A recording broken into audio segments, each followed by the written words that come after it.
With Veenu Keller and Chuck Hogan. We want to welcome you to Spanglish World Network and her network on Zingo TV channels 250 and 251.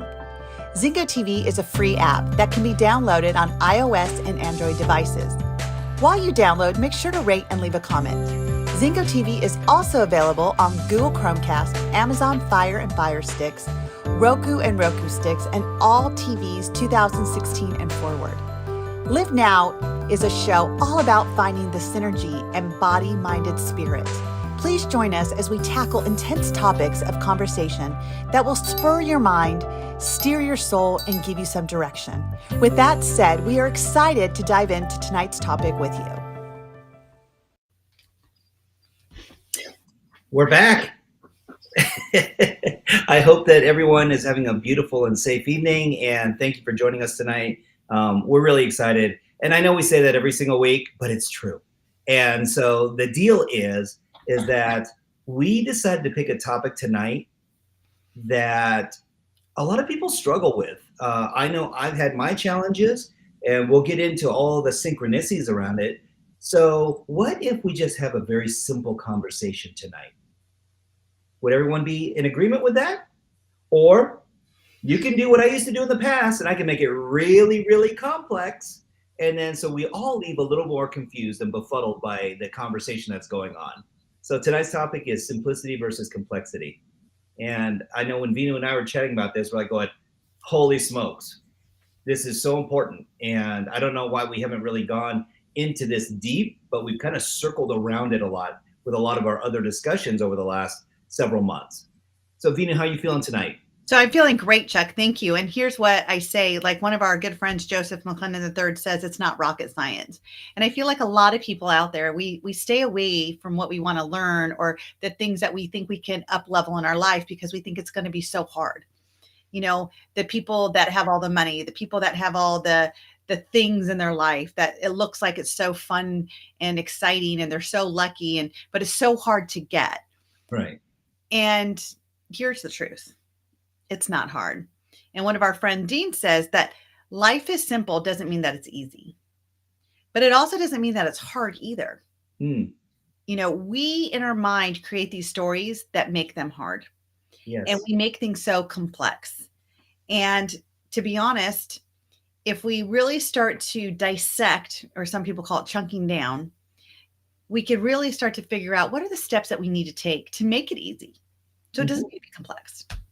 No, I love that. I love that. It's someone was asking me and they go, where did you figure out how to make things more simplistic? Because you'll describe something and it seems very, very simple. And I go, well, truth be told, it's because growing up, I didn't consider myself to be smart or the brightest kid. And so in order for me to understand something, I had to slow it down and make it uber simple. And I asked a lot of questions. And so I was like, okay, why? I said, well, they'd say it in a certain way. And I go, could you say it again in a different way? And they go, oh, you're just trying to be a smart aleck. I said, no, because I didn't understand what they said. So I said, would you mind? And they'd take a moment, then they'd re-say it. And I go, wow, that was really cool. I understand it now. Right. And I was taught something at an early age, Veenu, and that was if you're going to learn something, learn it so you can teach it to someone else. Yes. And I go, but if I don't understand it, I'm sure as heck not going to go out and start espousing. You know, it's kind of like if you meet with your financial planner and they say all this stuff and you're like, going, sounds good. Then you talk to someone else after. So what did they say? Oh, he said things about compounding interest and that it's good and the law of 7. And yeah, it was good conversation. He's got it all set up. Well, what was it specifically? I can't tell you. Right. Wait, what? And it's almost like we try to make things harder so we don't have to do, because as we make things harder and we can't recite them or teach something, if we make things harder, we also can't integrate it. We also can't take action on it because we don't know where to start. And that's when I start. That's the cue for me, is that when I'm not doing something, how have I made it so hard and what do I need to do to simplify it? Because we take action on things that are easy. Yes. Yes. And there's something that's interesting too, and that is complex doesn't equate to complexity. Right. And someone's like going, or complicated. We'll even call something oh, that's complex. And then someone go, oh, it's really complicated. It's like, no. Well, give me an example. Okay. How about a muffin? A muffin is very complex in its flavors, but it's simple when you look at the formulation. Now, an everything bagel, that's complicated. Why? Because it has protein and powders and collagen and all these different seeds. And you're going, that's a pretty complicated piece of baked goods by comparison to a muffin. They both have complexities, but one definitely has a lot more complication to it. And I go, that's interesting too, because my mind can't get wrapped around all of it. And so to your point, what are some of the ways how can we slow down and just, to your point, some people chunk up and just make it bigger and more global. Some people chunk way down and they're getting right to the minutia of it. And all I know is this, in my life, when I have chunked so far down that I am so deep in it, it gets really complex and there's a challenge. It kills execution because you'll go into analysis paralysis and go, oh, but there's all these parts and pieces and like little screws, like putting a watch back together. I'm like, you've ever seen someone take apart a watch and put it back together? That seems very, very, very complex to me and complicated. Right. Just going back to your analogy with the muffin and the bagel, if you know what you want, though, you can simplify that. Yes. Because I know that I need protein and nutrition, and I just ask the baker, which one is going to give me the protein and the nutrition? And they say, well, probably not the nutrition you're looking for in either, but this one has more protein in it. Boom. Now I know which one I want. My mind simplified by just answering, what did I want? And sometimes that's a good way of asking it. If life is complicated to you, I would invite you now just to think about, what is it that you want and what do you feel is complicating it? Is it an answer that you don't want to make because it's hard? Well, what makes that answer hard? The fact that other people might be affected by it. The fact that you don't have a backup plan. Like we can go through all these different things that make it complicated. And then ask yourself, well, what would make it simple? What would make it simple? And that's the thing that we don't ask ourselves. We don't ask ourselves enough. What's going to make this simple? We go right to the point where this needs to happen. This is what I need to do. Oh gosh, I got to do that. And then our mind goes, but that's too hard. Right. Okay, then I'm not going to do it. I'm going to procrastinate. I'll do it later. Maybe somebody else will give me the answer. And then I don't have to take responsibility for the answer. Somebody else did because it's just too hard. When do we ask ourselves, what do we need to do to simplify it? What do we need to do to make it easy and get the results that we want? I love that. It's kind of like going to the gym.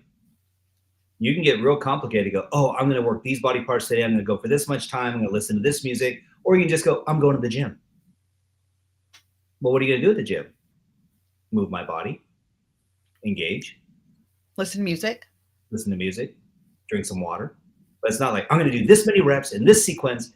And that level of complexity for some folks, and there's a difference. When, to your point, if you know the outcome, you know what you need, and there's a recipe. And I go, some people are really good at following recipes.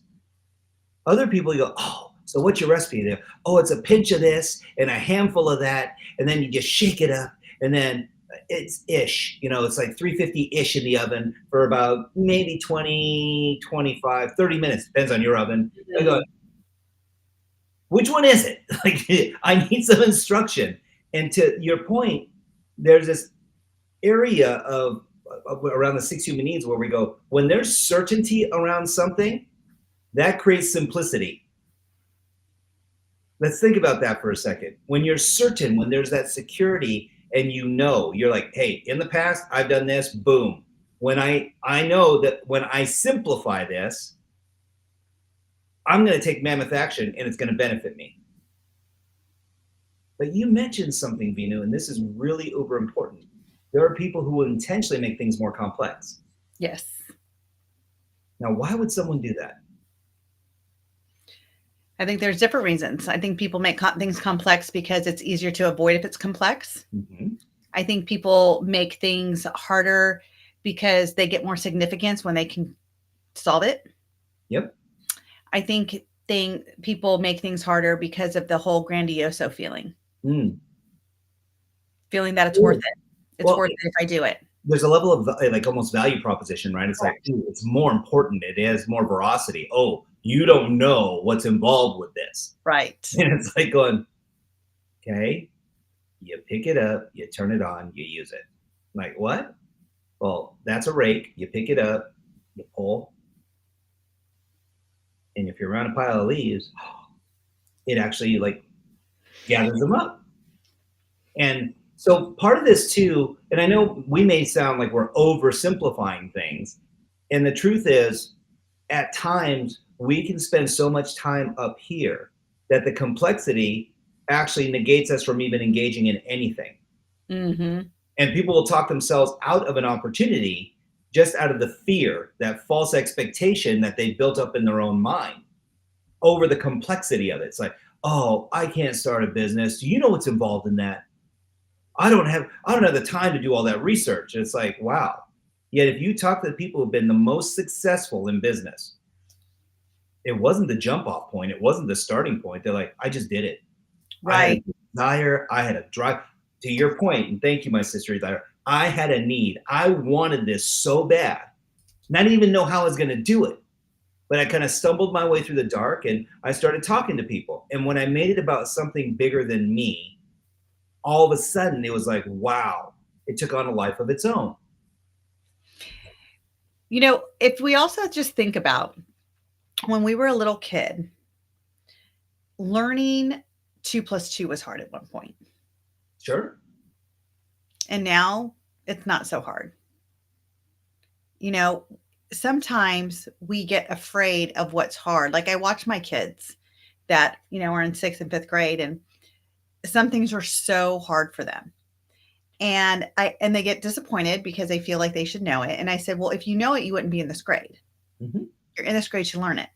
I said, and I always use the 2 + 2 thing. I said, do you know how hard 2 + 2 was for you? He's like, Mom, it was never hard. Yes, it was really hard for you. I remember you getting frustrated when you couldn't do it. And I said, but it's easy now. So what did you have to do to make it easy? Because success leaves clues. Yes. Help kids, help yourself, help your own brain to realize a lot of things that we're afraid to do, we've probably already done some of the same strategies in a different way to get the response that we need. Mm-hmm. So if we are looking at what have we done that we feel good about ourselves and how can we compare it? And when we've made things simpler, how we've been able to do that? What was the key thing to do? And sometimes it's just learning about it. It's, you know, researching it more. It's asking people that have done it or have the answers.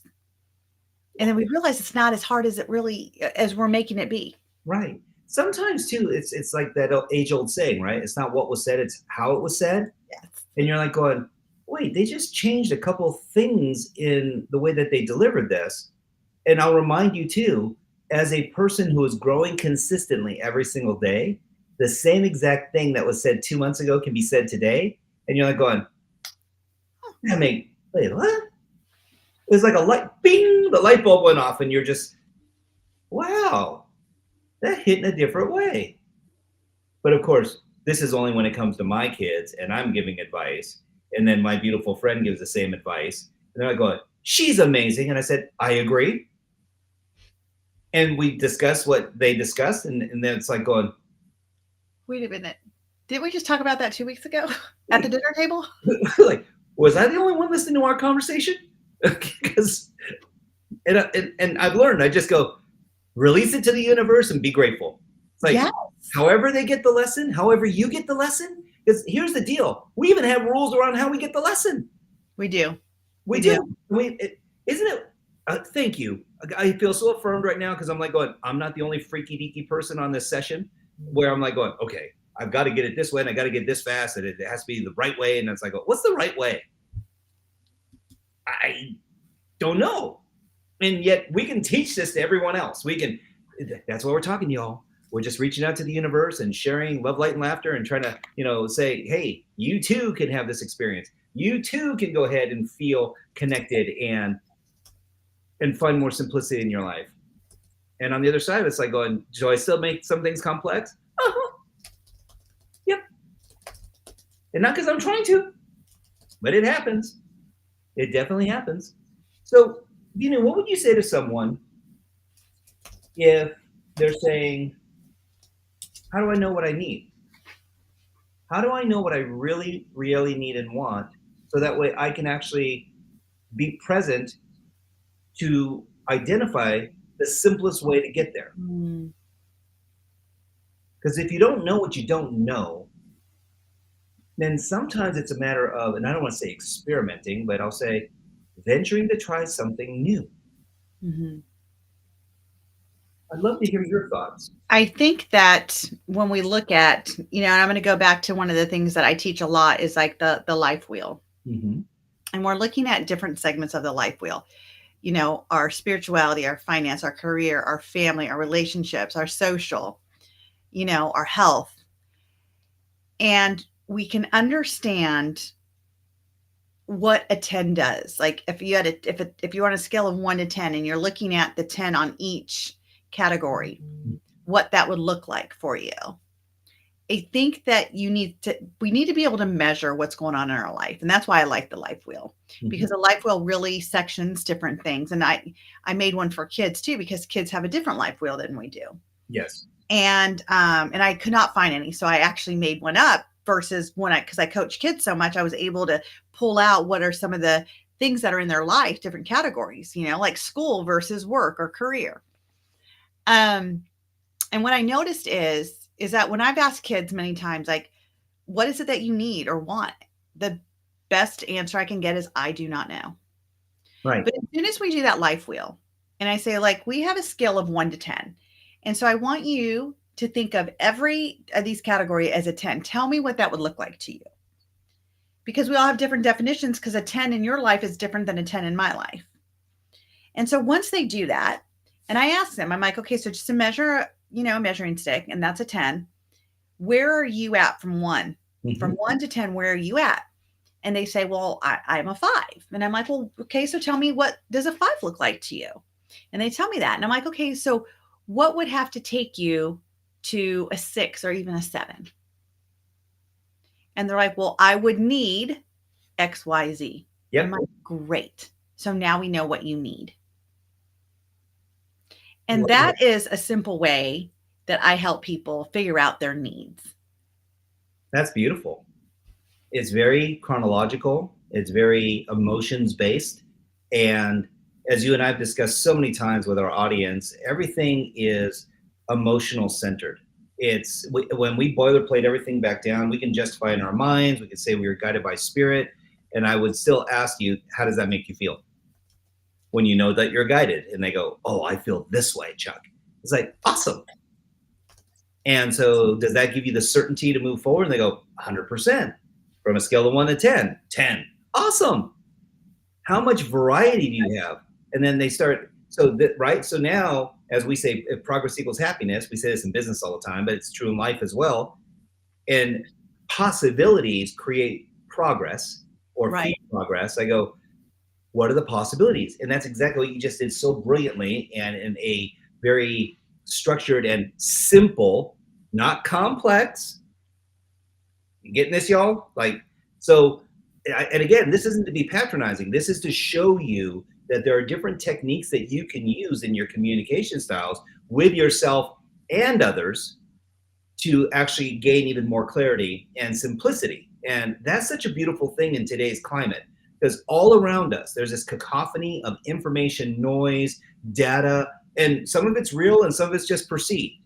Like if you were to look at, we're not going to go down the road of politics, but that's just one banner. If you look at social injustice and you say Gaza, Taiwan, Ukraine, or the border, or we can go on and on and on. There's all these nuances. Right. And it's like, oh, the injustice in the world. And it's like going, well, how about all the justice in the world too? Because if we're going to blame for everything that's challenging, we also get to blame effectively for everything that's beautiful.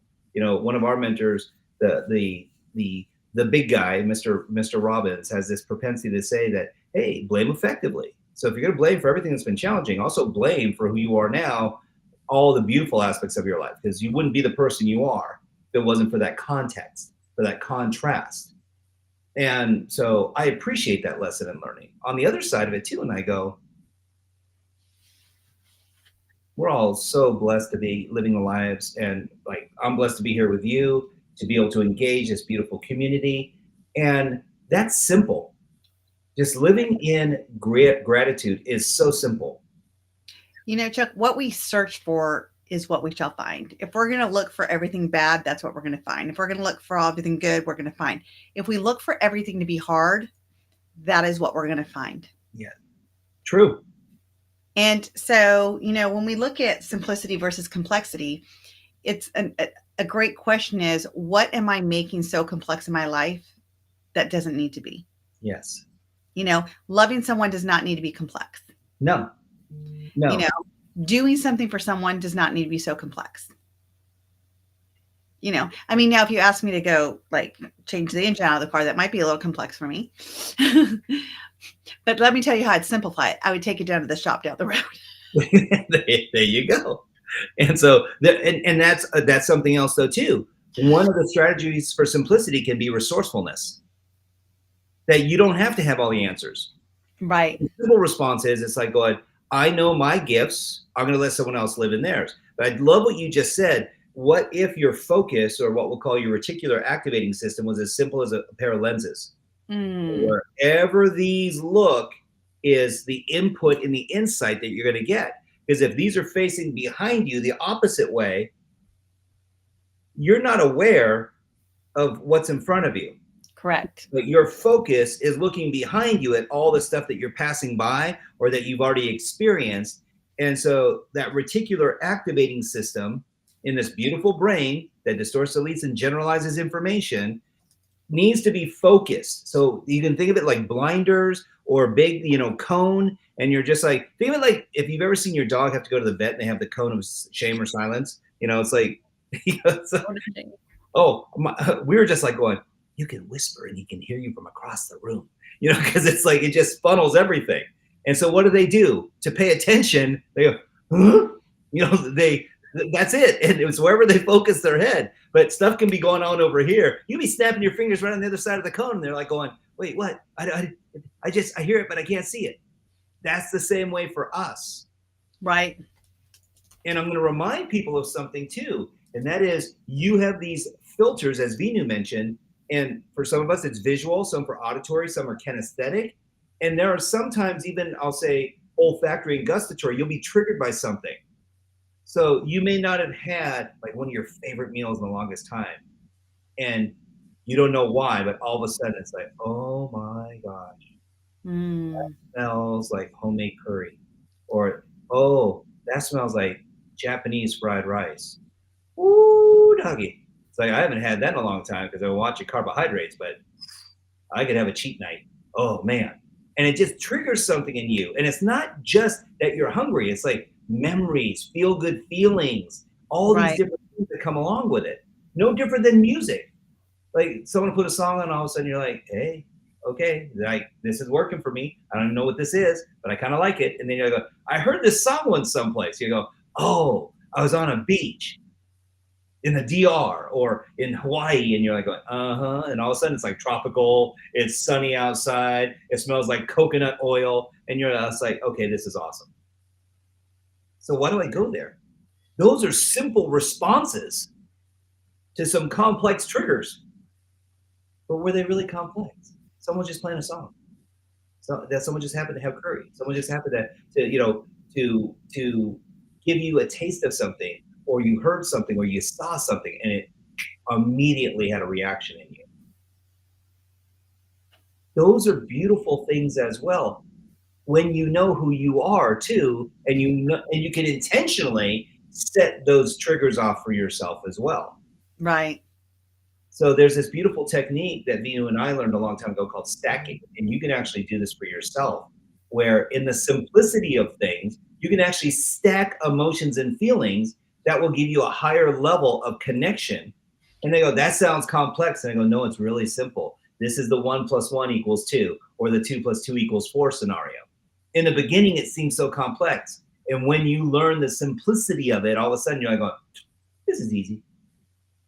So Chuck, what about, like, I think that it'd be great to talk to our listeners also about hard versus complex. Because I believe that there's a difference. Do you? 100%. That's why I was talking about complex doesn't equal complicated. Mm-hmm. Complicated, what's the inclination? It's hard.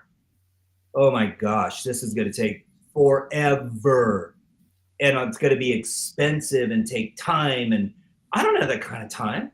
I don't know if I'm that dedicated. And then you start even questioning, do I really even want this? Right. Right? You're like going, I don't know. Do I really need a six-pack? Can I just sport the pony keg? Like, and people go, well, what do you mean? Well, I want like the washboard abs. I go, okay, great. You can have them. Are you willing to be who you need to be in order to get them? And I go, I don't know. It sounds like an awful lot of work. I can just stick with the pony keg. It's just one ab. It's like singular, slightly rotund. And it's like going, hey, built for comfort, not speed. And so it's like, what the heck are we talking about? I said, you will create complications for yourself when you know that if you make it complex enough that you just won't do it. Right. You'll create your own procrastination. You will create your own buffer zone of ineffective learning. And I'll just call it unlearning, because you're not learning anything. You are opting for comfort over growth. Right. And there's no growth in comfort. I'm sorry. And that doesn't mean that it has to be complexity that's feeding that. It can still be complex. Learning to walk was complex when you didn't know how to do it. 100%. Making meals was complex. I know some people still today, ramen is a complex engagement. And I was like, that's boiling water and throwing the noodles in the water. And again, going back to what Dean says, that life is simple, not easy. Yes. Because it doesn't have to be complex. It doesn't have to be everything thrown at you to make it so complex in order for you to achieve it. You don't have to make it so like, oh, it's too complex, so it's too easy, and it's never going to be this way. How do you make life easy? The things that were easy in my life, I do not attribute to all the achievements I have. All the achievements that I have been able to create in my life have been hard. You earned Definitely them. been hard, but I earned them. However, they were simple to do. Yes. So to your point, the action doesn't always equate to the commitment. Correct. And that's a huge defining factor. There are a lot of folks who will pull a book off the shelf and read something and go, that is so simple, till they attempt to engage and put it into practice. So I can show you that a push-up is simple. I can also show you how to make them really freaking complex. And what's the difference? Some people will make it complex right from the get-go and go, well, I want to be able to do those. It's like, oh, listen, Padawan, you need to learn how to crawl first. Why? Because you're burnt out after doing 10 of these bad boys. Right. 10 of the advanced ones. And it's like, what would that do? It's not that you can't. There's also this thing called resistance. Gravity creates a natural resistance for us. If we didn't have gravity, though, you could jump for 50 yards. That would be impressive. And if everyone else could do it too, then you'd be like going, oh, but it's nothing special. Because we all can do it. We all can defy gravity. It's like, okay. And I will also remind you that with not enough gravity, you would fly off the face of the planet. Right. So why is this important? Without some resistance, you don't get the benefit, as to Veenu's point, of getting the lessons, the learnings, and the growth. And as human beings, we have this tendency, and that is, if it's too easy, we dismiss it that everyone can do it. Why? Because it was easy for you. That doesn't mean it's easy for everyone else. And then there's other things that other people are great at, and you go, oh, if I can only do that, that would be amazing. And you can. Right. Will it be as fast as someone else? Not necessarily. Will it be as proficient as someone else? Not necessarily. But here is what I know. If you only hang around people at your same level or lower, you will never grow higher than where you are now. Right. There's a comfort zone that will only take you to that level. And there's also this misconception, though, too, Veenu, and that is, oh, if I get in a peer group of people who are just pushing themselves to the limit, then I'm going to grow too because they're all pushing. And I go, that's not true. Well, I think also, when we talk about how do we resolve complexity and create simplicity, besides asking yourself those questions of like, what do I need to make this simple?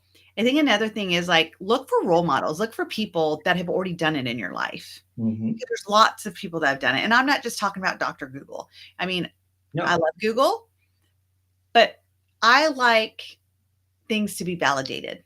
So I go to people that I know have created that. Like when I was creating my business, I went to friends that know how to create businesses, people that have created businesses because they've already done it. Right. Versus going and getting the steps. Because when I read the steps, it was very complicated. Oh, yeah. It's very, very complicated. And I'm like, there's got to be a simpler way to do this. I know it's not going to be easy. Right. But this is too complicated. So I started to figure out who could I get to role model? Mm-hmm. Who would be willing to help me to do what I want to do so I can simplify, get out of the complexity of life. Yes. And make what I need to make. And that's exactly what I've done, and now I'm an instructor for a coaching institute. And that's one of our key visions or, rules or whatever we call them. It's to assassinate complexity. Yes. How do we make it simple? To go further, faster in our life, we have to assassinate complexity. We need to make it simpler for you to understand, because if you understand it, you're going to do it. And if you do it, you're going to teach it. You're going to share it. You're going to help other people do it. And to your point earlier is that if it's so complex, you're not going to share it to anyone. You're not going to do it because it's just going to be too difficult to get in there and do it. And there's a lot of overwhelm that comes from I'll say, pushing past the envelope of understanding. Yeah. And someone's like, okay, like what? Have you ever seen a cake that was like so dolled up with frosting and beads and piping and you're like, I don't even want to eat it. It looks like a piece of artwork. And yet I'm still reminded that inside of all that decoration, all the things and stuff, all the 20 layers is still cake. It's like, because what do they call it? They go, oh, it's a masterpiece. I go, it's cake. It's cake. And if someone doesn't eat it, it's going to perish. It's going to get old. It's like, you don't go, ooh, they uncorked a cake. It's not like a wine. You don't stick it in a room for 100 years and go, ooh, no, that's a fine cake. 1973 was a good year. And you're like, not for cake.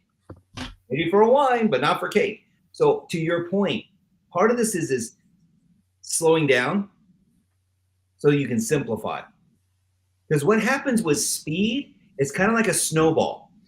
If a snowball rolls slowly, it actually packs the snow more firmly, but it doesn't get as big. In fact, it will only take on as much as it can hold and then it'll stop.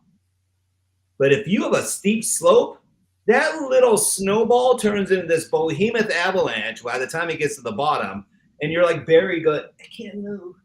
Oh, it's too heavy. It's too much. Well, it is, because there's so much that's piled on you at that point.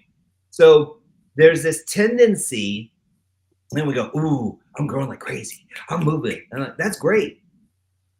I know there's a universal rule, though, that speed kills, and it's indiscriminate. I've never heard someone saying, I died because I slowed down. Now, why do I get so graphic about that? Well, because we're making it simple. And the simplicity is if you create some gravity around something, you'll get the lesson faster too. Because there are certain things you will do everything to avoid, and then certain things you will always do because it moves you towards those outcomes and goals that you've committed yourself to. But Veenu said it, and this was so brilliant. You need to commit. Because without action, you can't measure what's not moving. Have you ever seen something that just sat there and didn't move, and you're like going, I'm waiting for it to blink. I'm waiting for it to give me a sign of life, something. And they go, I don't think it's moving.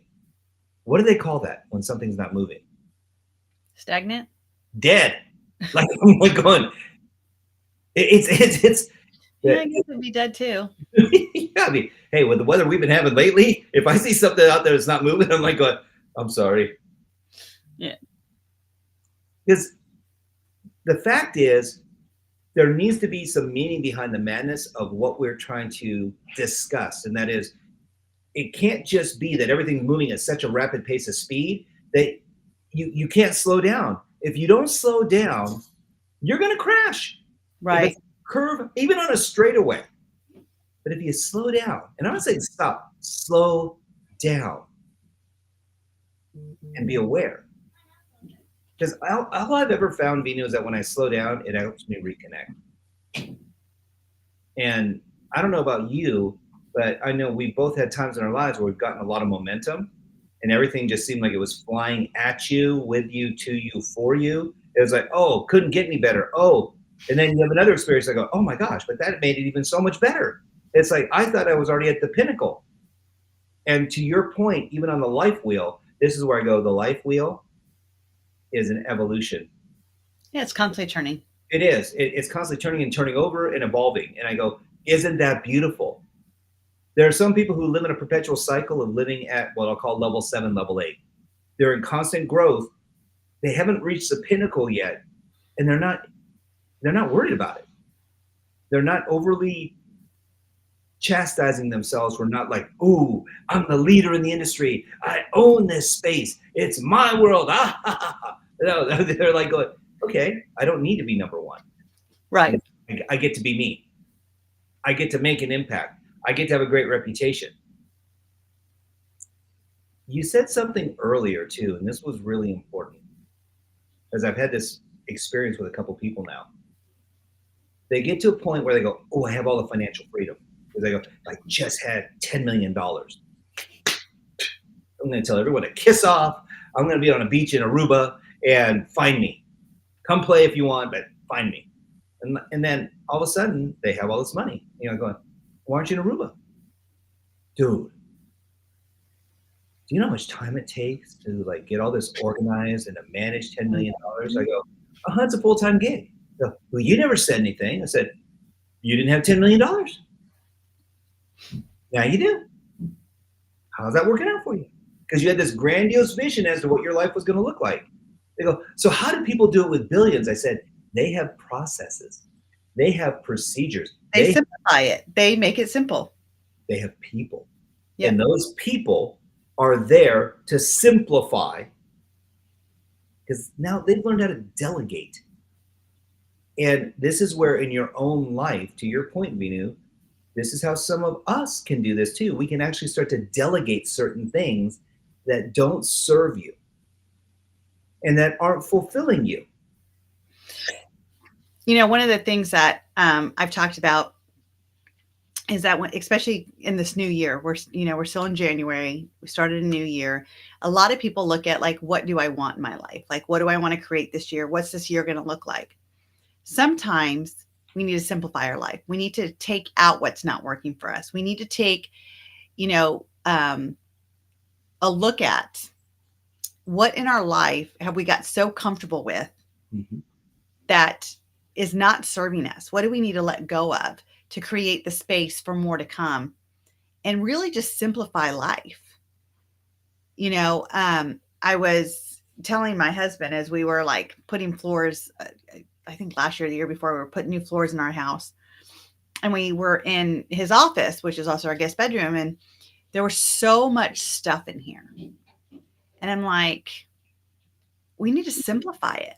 We need to get rid of, like, if we don't know we have it, why do we have it? Create the space. Yes. Complexity is also clutter. We can also have complexity in our emotions. Yes. And forgiveness equates to freedom. And sometimes being able to let go of the old luggage, the old story, the old guilt, the old, it's like, how long is enough time to carry something and be remorseful? What if you were remorseful, got the lesson, and then you set it free? So now it wasn't a plague on you. It wasn't a legacy on your family. And it wasn't this thing that was held over everyone's head. And to your point, if you've been keeping things for more than a year, emotional, spiritual, physical, things in your house, you haven't used it in a year. You don't even freaking know yet. You go, oh my gosh, it's still in the box. I go, maybe, just maybe, it's a time to gift it and let someone else have the gift of receiving something that you didn't even need in the first place. Because if you really needed it, you would have found it. You would have utilized it. You go, oh no, but I just misplaced it. And I said, how many emotions, how many things in your life, outcomes have you misplaced that we got shiny penny? Something else came along that met our need at a higher level. And that thing that we swore we needed, for me, it was that G.I. Joe with a Kung Fu grip when I was 7 years old. I had to have this freaking thing with a bionic eye and everything else. And I was like, come on, man. I know the things you remember, right? I'm having a flashback. Yeah. Thank you, God. I don't know why that came into me, but it did. And I was like but I had to have it. And I didn't get it that year, but I got it the next year. You know what? I was like, hey, look what you got. I'm 8.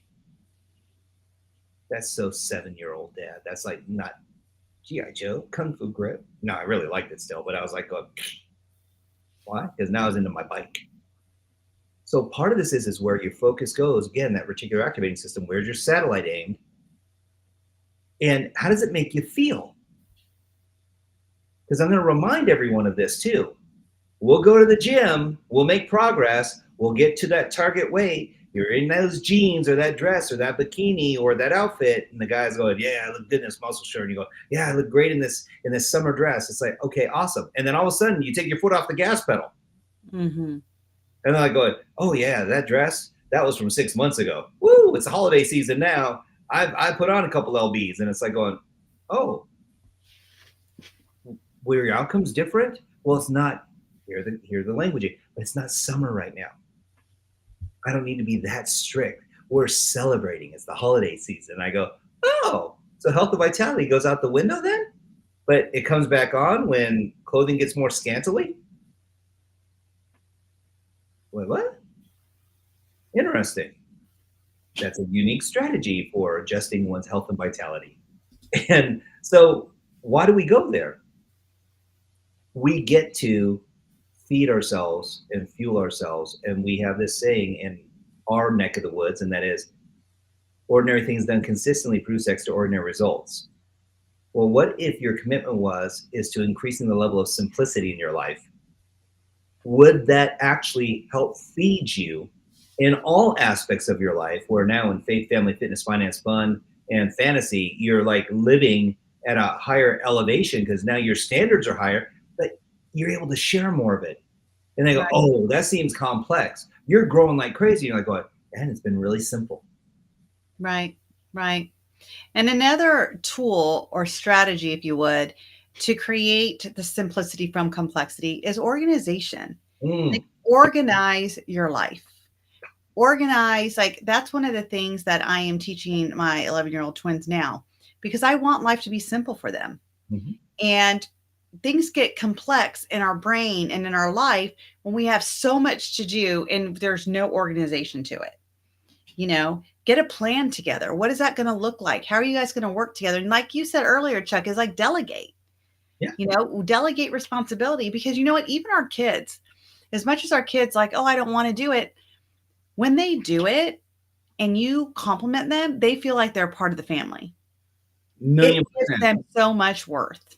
Yeah. So when you were talking about simplifying also means giving worth, giving gratitude. It's teaching, it's a role model for our kids, and you're setting them up to win as they go further in their life as well, because they're watching you. Yeah. They're watching you be organized. They're watching you know where things are and how they need to be, because then you get things done efficiently. It's like the easiest example I can give is sports. So growing up in martial arts, it was one of those things where when you see people sparring, and I go, if you get sidetracked when you're in a sparring session, it's not good for anybody. It's not. In particular, you. And so if it's soccer, You're not out there doing your nails while you're on the soccer field. You're not picking daisies. You're engaged. So you're being deliberate. You're being aware and present. And part of this is where is your presence? Mm-hmm. Now, people go, oh, people always talk about presence. I said, well, let's look at that for a moment. Part of the word presence is present.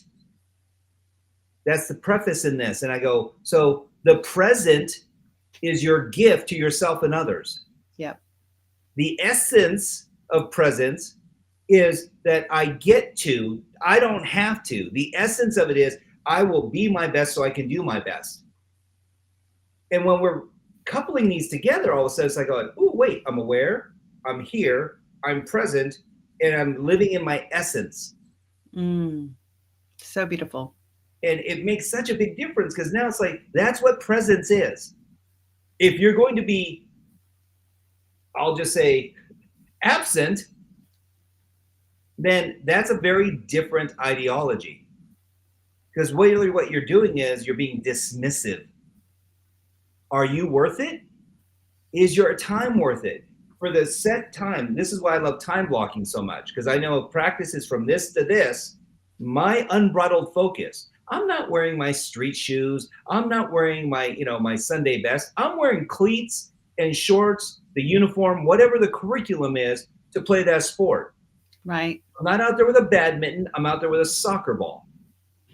And I go, so being deliberate, being prepared, and focusing. Now your focus goes from here to here. Because what you seek, you shall find. Yes. So focus on the things that you want to bring into your life. Focus on the things that you want to simplify in your life. If things aren't working, ask yourself, have I made it too complex? And do I need to simplify it?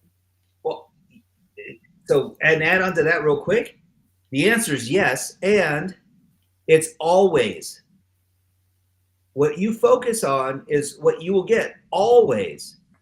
But if you've prioritized complexity over the actual outcome or the experience, you're going to find complexity. Yeah. And because that's really what you're focused on. That's really what you're focused on. You're focused on the complexity of it, not the outcome of it. Right.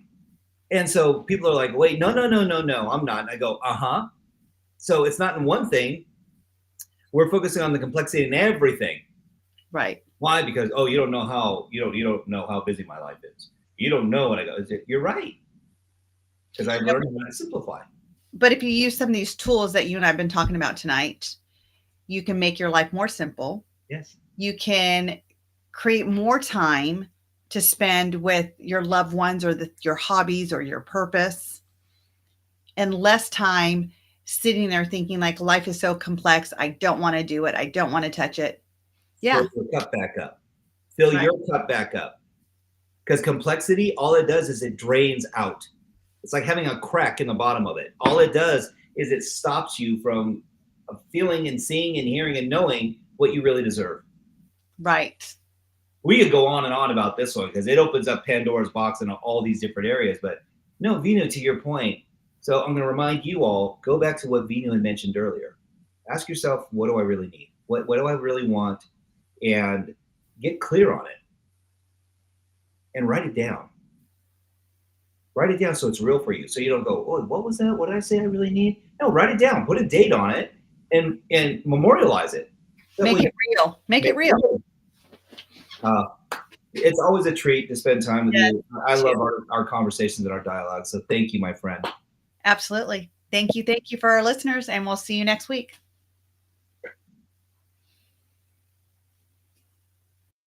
Thank you for joining us on this episode of Live Now with Veenu, Keller, and Chuck Hogan. Follow us on Instagram at Veenu Inspires and at Chuck Hogan Now. For more about Veenu, please visit VeenuInspires.com. And for Chuck, please check out YBLNow.com. This show can also be heard on Spanglish Radio Network. Please check out SpanglishWorld.ca for all your news and programming. Spanglish World. Watch it, hear it, read it, download it, and live it.